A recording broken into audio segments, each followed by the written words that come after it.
In 2004, director Mira Nair brought William Makepeace Thackeray's sprawling 1848 novel Vanity Fair to the screen with Reese Witherspoon as the ambitious Becky Sharp. But this wasn't just another period drama. It was a $23 million gamble on a star transitioning from rom-coms to classic literature, filmed across 3 continents. The production was a global affair. While much was shot in England, including at historic locations like Blenheim Palace, the film also traveled to Rajasthan, India, for the exotic sequences. This wasn't just for visuals. Nair, an Indian-American director, intentionally infused the film with her perspective, adding Indian music and themes of colonialism. Budget-wise, $23 million was modest for a period piece of this scale. Compare it to 2005's Pride and Prejudice at $28 million. The money went to lavish costumes, over 2,000 pieces designed by Beatrix Arruda-Pastor, and intricate sets recreating Regency and Georgian England, from London slums to aristocratic ballrooms. Casting trivia: Reese Witherspoon was the first choice, but she initially hesitated, worried about carrying a film after Legally Blonde. Other names floated included Kate Winslet and Rachel Weisz. For the male lead, James Purefoy as Rawdon Crawley was a late replacement after another actor dropped out. Behind the scenes, there was tension. Nair clashed with producers over the film's tone.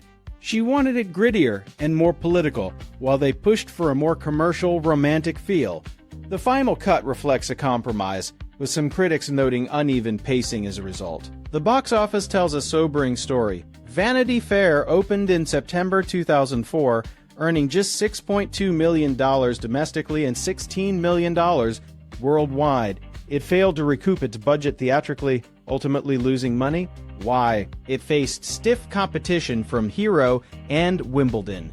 And period dramas were a tough sell post 9/11. Internationally, it performed slightly better in the UK, where the source material is beloved but still underwhelmed.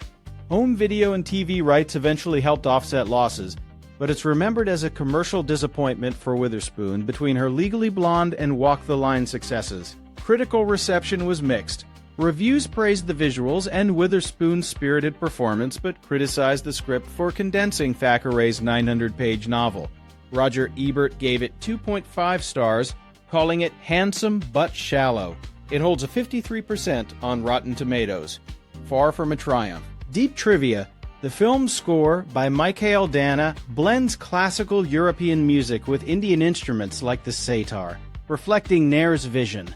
Also, several scenes were improvised, including a playful moment between Witherspoon and Purefoy to add spontaneity to the rigid period setting. Production challenges included shooting in India's heat, where costumes had to be constantly refreshed, and managing a large ensemble cast. Gabriel Byrne, who played the Marquess of Stein, reportedly struggled with the historical dialogue, requiring multiple takes. The film's legacy is complex. It didn't win major awards, but it marked a turning point for Witherspoon's career, proving her dramatic range. For Nair, it was a bold, if flawed, attempt to decolonize the period genre, infusing it with multicultural themes ahead of its time. In retrospect, Vanity Fair is a case study in adaptation risks. Its budget was sensible, but its commercial failure highlights the unpredictability of period films. Yet, its lush production and ambitious scope make it a fascinating watch for cinephiles and literature fans alike. So, was it worth the gamble? For audiences, it offers a visually stunning, if uneven, take on Thackeray. For Hollywood, it's a reminder that star power and beautiful sets don't guarantee success. But in Vanity Fair's own world, as Thackeray wrote, all is vanity, perhaps even box office returns.